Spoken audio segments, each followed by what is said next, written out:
reading Girt, The Unauthorised History of Australia by David Hunt. It is comedic. It mocks every single nationality that chose to colonise different countries throughout history. And it talks about just what we did to people who were native to that land, how we denied their existence, and ultimately how Australia came to be what it is today. I'm only 150 pages in now. So far there's been a lot of alcoholism and some rather humorous deaths, but obviously everything within this book is going to be written with a humorous bent to it. So enjoying it so far, learning more about history than I previously knew, and it's definitely a topic with offshoots that I would like to go and explore a little bit further in future, whether that be in book form or just through a little bit of my own research, either online or what have you. So yes, doing okay with this one.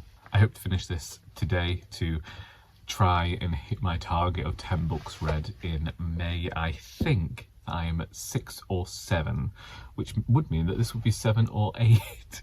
I'll know more when I get home and check, because I feel like I left one book out of my reading journal. I need to add that in. But after this, I think I might be going to one of my library books next, because I went in last week and I only wanted 2 library books renewing, but there was a new assistant there and I ended up renewing every one of them, even though some of them I'd only had out for a week, and that annoys me because you then end up losing time with them.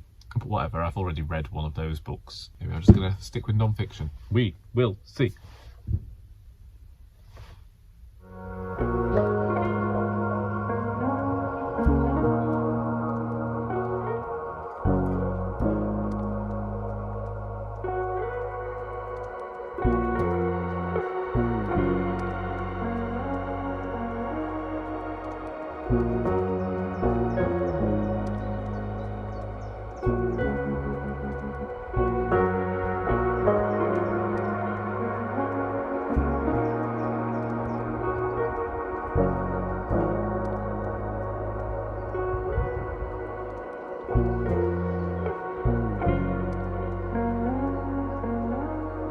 One day I'm going to record from home again, and it's going to be a revelation.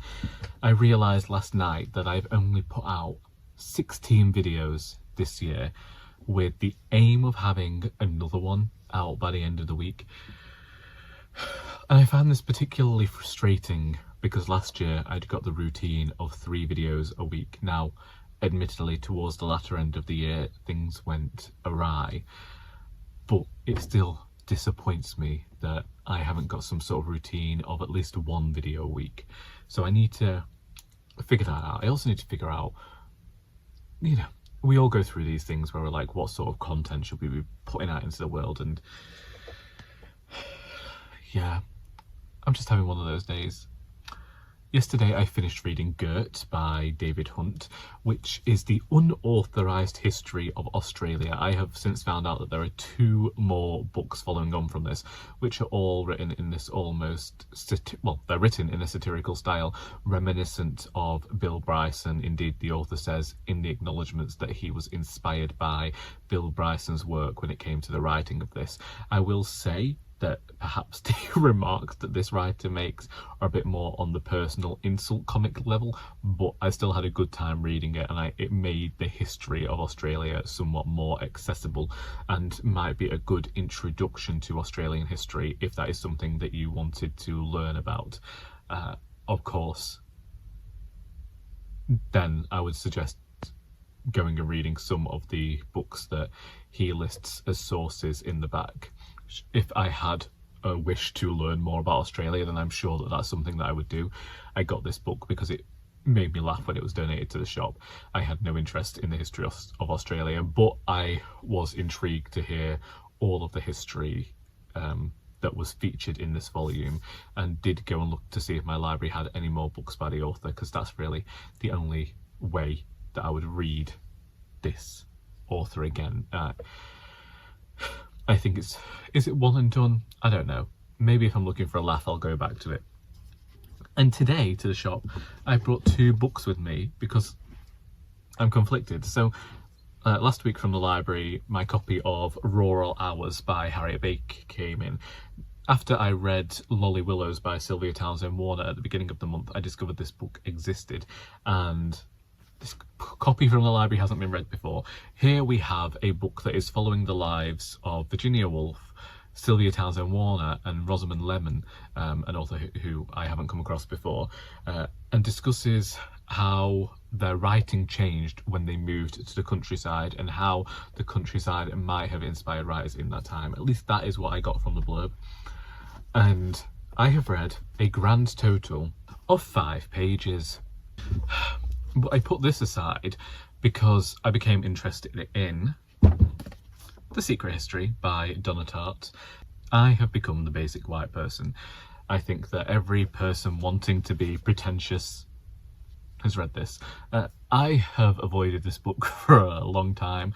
I read The Goldfinch when that came out and liked what I read, but then reread it and didn't much care for it upon a reread as an adult. Going into The Secret History, I can see where Donna Tartt has been inspired by Victorian writers.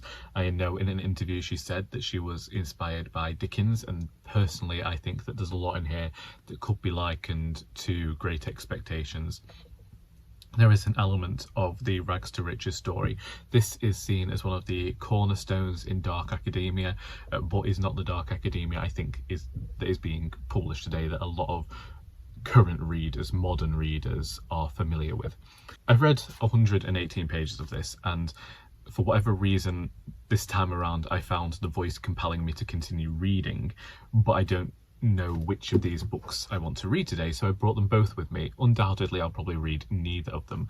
I think it's because I have this want to read 10 books this month, and so I look at this and I know that I still have 500 pages left of The Shadow Rising, which is what I want to read over the next bank holiday weekend, so why would I start another 600 page book here?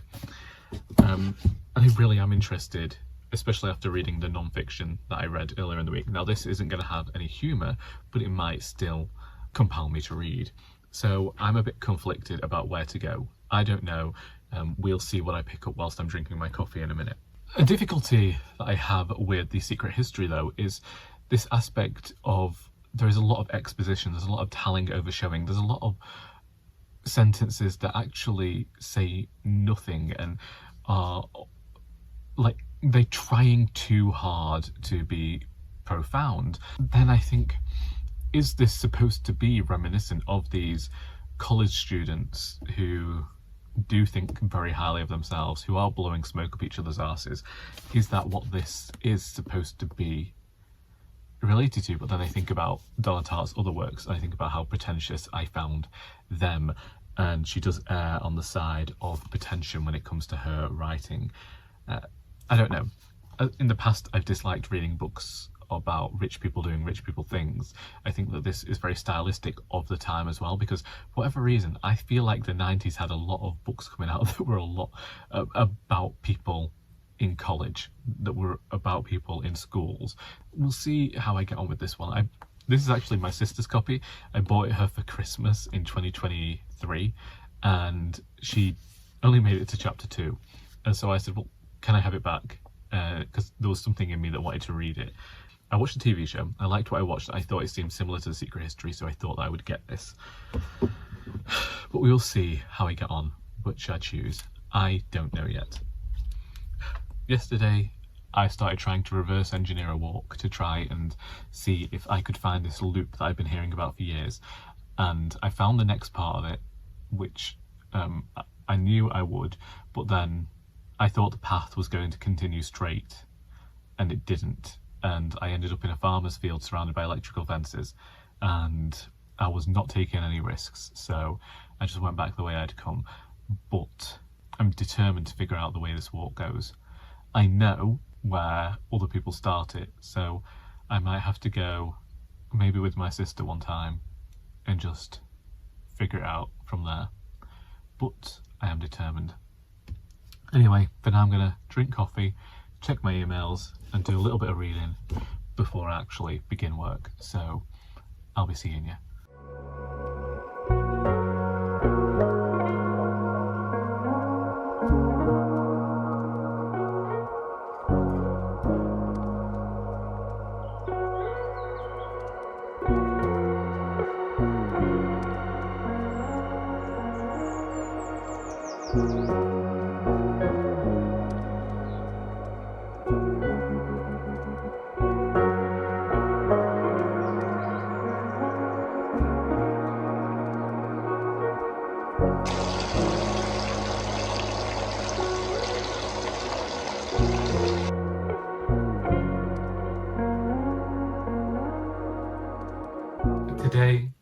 plan on doing nothing. It is Monday, it is a bank holiday here in England, and I have been looking forward to a do-nothing day for too long now. Indeed, I think that my body was trying to tell me that it was time to just do nothing. On Thursday, my body decided it was going to be rather sickly, nauseous. Every single bone and joint that could ache was aching. And as I was taking Sal for a walk around the park, it felt as though someone was holding me back. And I thought this had gone on Friday, but it was back on Saturday with a vengeance. And luckily, my manager was a bit understanding and accepted that I could really only sit in the corner at work and finally get around to doing the paperwork that I have been meaning to get done for a bit. So paperwork was finally done because I could not walk very far. I could not do anything, and I thought that was my body's way of telling me it had had enough of stress and running ragged. And admittedly, my stress threshold has been fought with a lot this year. It's had a lot to contend with, and I think that I've reached a point where I'm going to do note for the entirety of today. Now, by doing nothing, I think it's probably what these modern folk would call a slow living day. I have had a bath that lasted for nearly an hour and a half. I could have watched a film in that time. Instead, I listened to French and Saunders titting about Series 6. I then lay in bed and air dried.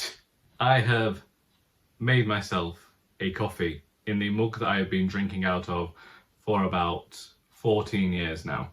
And my plans for the remainder of the day are to finish reading The Secret History by Donna Tartt. I purchased this book for my sister for Christmas in 2023. She hasn't read it. I asked if I could borrow it. And then on Tuesday last week, out of nowhere, I started reading it. And on Friday, I read 200 pages in one fell swoop. So I have 160 pages left, so hope to finish this today. And then, I don't know. I could decompose for the entire day. I don't know if I'm going to walk Sal today. If I do, it will be a very ambling walk. Because really, I just need to calm down a bit.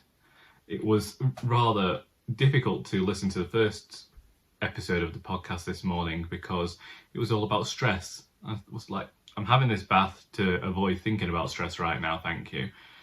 But what can you do? Anyway, I'm gonna go and drink coffee and maybe share thoughts on this book as we go throughout the day.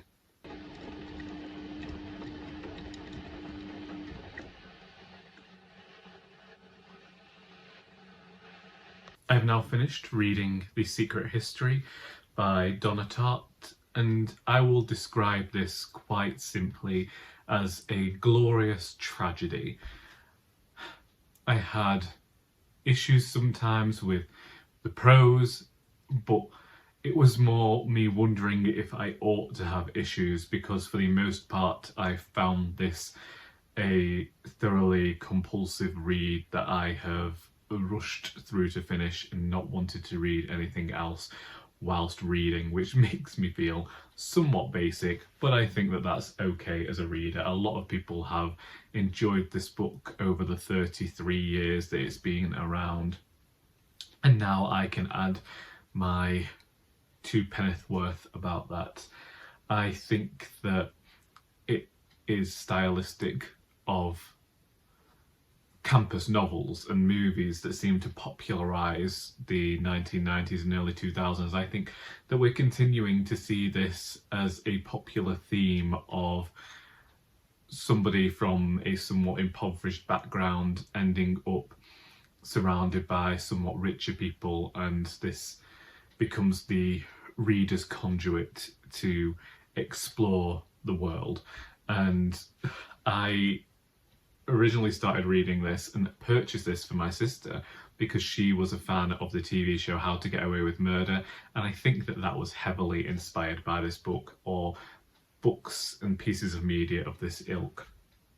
I think it's definitely the inspiration for a lot of things, and I was comparing it to Emotionally Weird by Kate Atkinson, as I do everything nowadays, and there's about 8 years between this book and Emotionally Weird, and I feel like Emotionally Weird is the antithesis to this book. It's still about young people who aren't necessarily doing their best when it comes to academic life, but they have their own histories and stories. And in reading and thinking about Emotionally Weird, part of me thinks it's almost like a satire and a parody of this book and books like this. However, I have now recommended this again to my sister.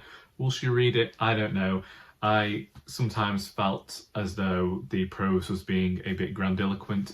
I think I can see where Donna Tartt was inspired by Dickens and other Victorian authors, and part of me liked the idea of the stories within stories that this book so often takes, and the idea of the reader not really knowing how the characters are going to behave. You know, we have a lot of misanthropy in this book. So yeah, so I've read it. That book's done.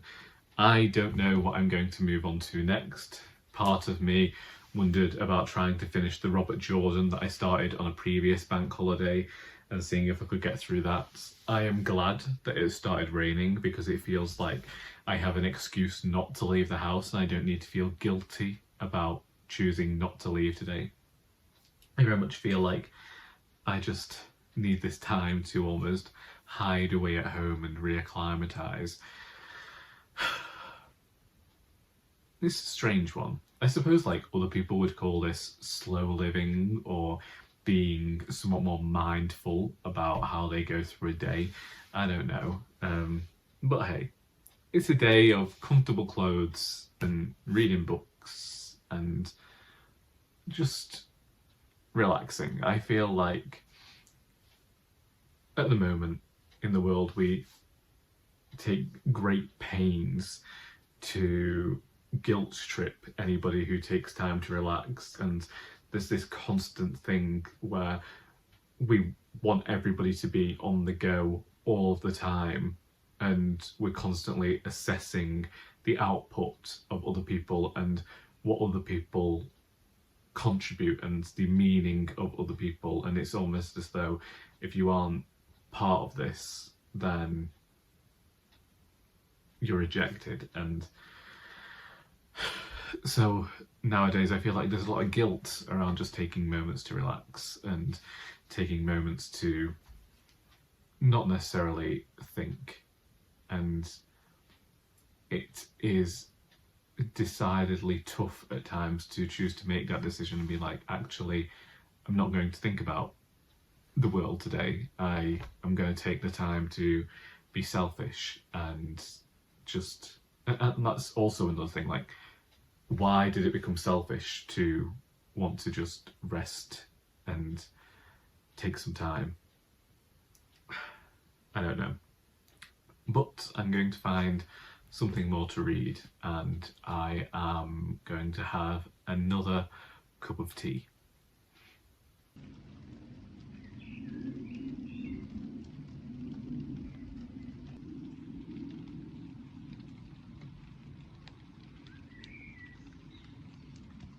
Goodness me, we are back at the charity shop.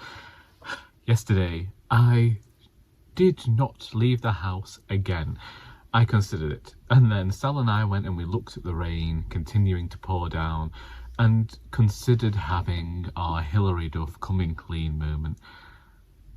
But ultimately, I stayed in and made soup. And then my brother came home and said he had been hoping that I would make some soup, and we realised that we were having severely autumnal behaviours. And it's just the weather, it's the way it takes you, it's the very dramatic cooling down. I'm just going to move this bear, it's so musty it's making my eyes water. The rain and the cool weather and the fact I was hunkering down under blankets left me feeling somewhat autumnal, even though we're about to head into summer. Part of me is also glad of the way that these things worked out, because I said on Monday I was recognising that I've been feeling a bit het up and I wanted a couple of days to decompose and do nothing but read. I know that is not the correct word to use, but at this point I've used it for so long, it's just gonna stick. Anyway, I chose to spend a lot of my day reading Rural Hours by Harriet Baker. This is a non-fiction text that explores the lives of Virginia Woolf, Sylvia Townsend Warner and Rosamond Lemon as they all ended up moving to the countryside, and discusses their diaries, their lives whilst they lived in the countryside, and also what might have happened creatively for them. For some of them it seems that it put a dampener on their creativity, and in other ways their novels seem to have inspired their lives afterwards. Last month, or earlier this month, I read Lolly Willows by Sylvia Townsend Warner, which is what saw me picking up this book, because I went to see whether the library had any more books by her. They didn't, they just had a book about her. I was like, well, I'll take what I can get. I thought that the author had moved to the countryside and then written Lolly Willows. It's the other way around. Anyway, in reading this book, I'm finding myself wanting to go and read all three of these women now and know more about their lives. Some of the stuff about Virginia Woolf I already know about, having read it in Square Haunting by Francesca Wade a few years ago. And I think if you enjoyed that book, you might like this one too. It's a similar sort of thing, discussing people through a place. Of course, these are all these women are in different parts of the countryside, but it's also interesting to see how their lives intersect with one another and how people from their lives will be featured in stories from the other. Sometimes it can feel a bit Virginia Woolf heavy. Indeed, she has had the majority of the book. She got a, I mean, maybe it's just because of the introduction, but I have to say my favourite bits have been learning about Sylvia Townsend Warner.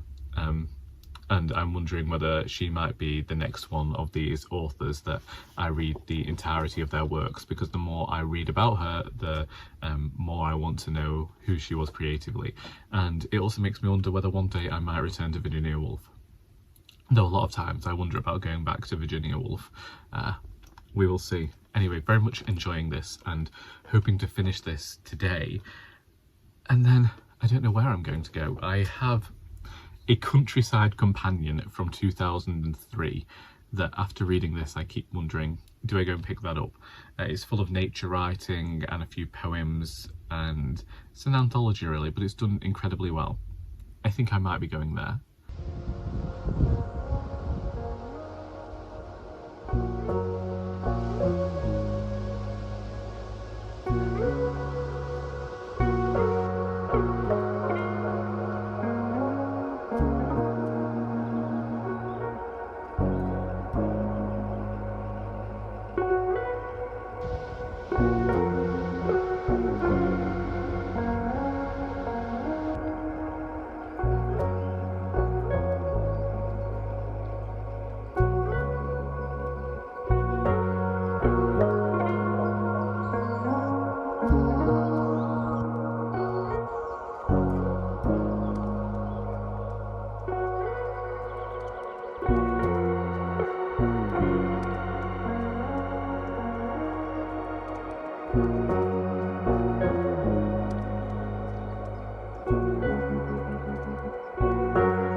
As expected, I finished reading Rural Hours by Harriet Baker, and I did end up thoroughly enjoying this piece of non-fiction and wanting to go and explore the works of these authors. As I've previously said, it's going to be a bit difficult for me to get the works of Sylvia Townsend Warner from my library, but I can do, and I have already looked into getting Mr. Fortune's Maggot and reading more of the books that get mentioned within this text, and now having the context and the knowledge, well, not all of it, but a little bit of it, to go ahead and read those and see how I feel, because this entire week of reading and living felt decidedly slow and languid, and the reason behind that was that it started with me feeling particularly arthritic, and I don't know whether I mentioned it in my last clip, but even when I got to work on Wednesday and I started the day off properly, you know, we put the music on, I put some slow, relaxing classical music on because I just couldn't cope with loud pop music. Well, it's not even that loud, it's from the 60s, but my volunteer came in and she's 92. And she said to me, "What are you listening to?" She said, "I'm not ready for my funeral yet." And I thought, do you know what? Fine. I lied to her and said that it was just what was already in the stereo when I pressed play. I think that I appreciated this more because I wanted a slow book and something that I could mull over, and I definitely got that with Rural Hours. So I don't know whether I want my own copy, because it did that thing that I really enjoy, in that it's a book about places and it's a book about the countryside, and it just suited my sensibilities. I enjoyed a different aspect of the non-fiction here. I'm not necessarily one for like a full biography of a person's life, saying that I do have the other Elizabeth Taylor and I want to read Barbara Pym's biography. But I like when they take a different aspect of a life and they discuss that. The only issue I would have was that towards the end, the author started mentioning rural hours more, and the phrase just appeared a bit more often than not. I really think that this did a good job of discussing the lives of these three women and discussing how they came to end up within these rural communities and how it affected their lives. And I do look forward to going and reading more of Sylvia Townsend Warner, seeing if I can find some of those letters. And I mention her name more than the other two writers when I discussed this book, simply because it was her book Lolly Willows that led me to finding this book and reading this book. So I do look forward to reading more of her works in future, and hope that I'm also able to find her letters. I believe that it does give me a nice bibliography at the back of places that I can go and find these things. As I said, after finishing Rural Hours, I decided I would go and read the Countryman Companion No. 2. This book was released in 2003 as a companion to the magazine Countryman, which no longer exists. I was researching it after having finished reading this and discovered there was some criticism about the way Countryman went to become a criticism of farmers, which it had upheld before, I believe. Either way, this is all about the countryside. Indeed, it does actually have a bit more support of farmers and groundskeepers within here, but also discusses aspects about the countryside that I didn't know about. I now want to write a poem about a hedge, and also a poet who was also a shepherd in the Highlands maybe 300 years ago, who's hopefully I'll maybe one day go and look for their work as well. Another thing was I just really liked the readability of this book. I liked how small it was in comparison to other books. It's a slim volume and it's a series of essays, excerpts from books, as in non-fiction texts, and then we've got some poetry in here as well, and some nice illustrations. And the one story I have about this is that after the writers group, because the person I usually go for coffee with after the writers group wasn't there, I decided, well, I'm going to go to the pub. because that's just what you do. You think, I could go and pay the same price for a coffee that I could pay for a pint of beer. And the coffee shop was full of like high school leavers and people revising for exams. And so I went down to the pub, I ordered my pint of bitter, and I found a quiet corner to read the last essay in here, which was the longest essay at nearly 30 pages. And I hunker down in this corner and I'm having a good read with my partner, feeling like the proper old man that I'm slowly becoming. And, you know, as I said, I've been having this really nice slow week. So I thought this was a great way to end things. And then two men came in. Now, I had no problem with them being there chatting because, you know, I got my pint. I'm in a corner, nobody's speaking to me, whatever. But then something happened.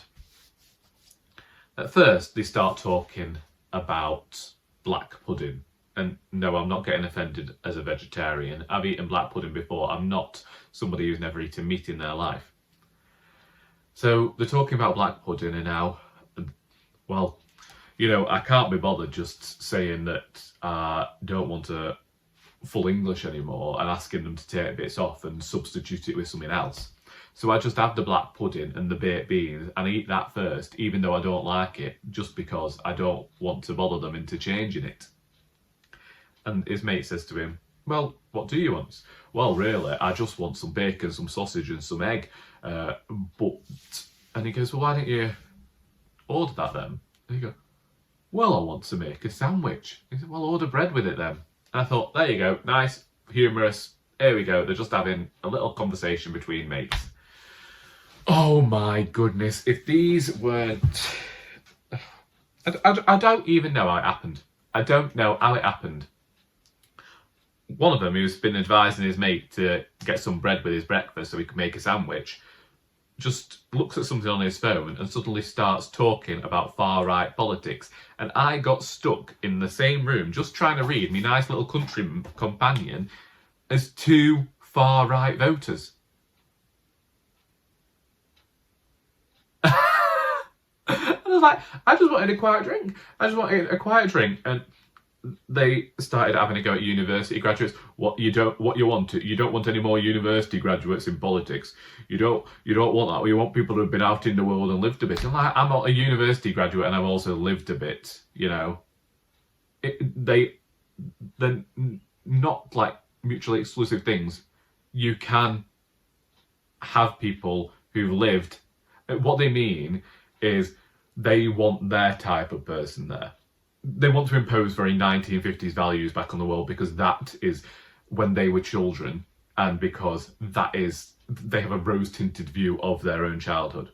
And I'm not saying this about everybody, but most of the people I have met are of a certain age and a certain background who remember disliking yuppies and people who went to grammar school around that time, and they've allowed that to colour their view of the world now.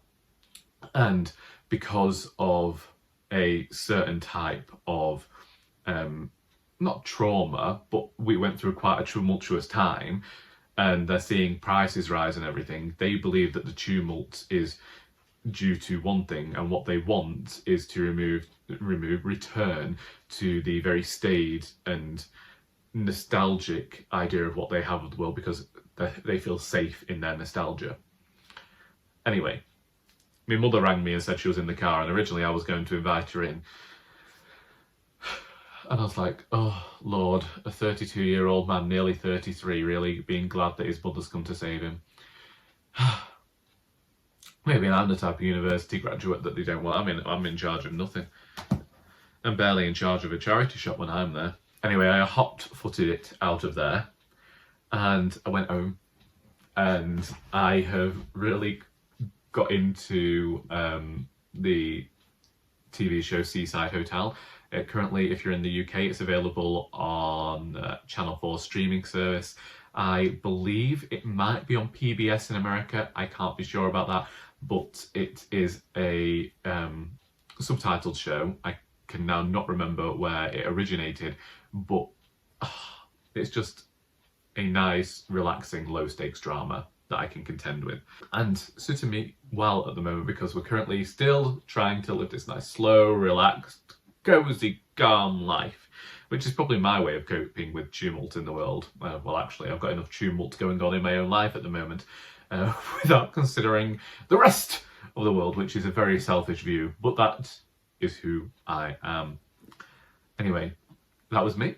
That was my week. I am really glad to have continued reading throughout May and finishing some books, and it might not have gone the way I expected it to. I might have veered from my TBR quite significantly to read books that I felt more in the mood for or where my head was at the time. But I'm glad to have done that because I found books that I've enjoyed that suited me for the time and the feeling that I was feeling. You know what I mean? Anyway, I am going to disappear right now. If you have read any of the books that I have discussed in this video and would like to chat about them yourselves, then please feel free to do so in the comments. Thank you for being here, and I hope that you have enjoyed this video, because until next time, that is all.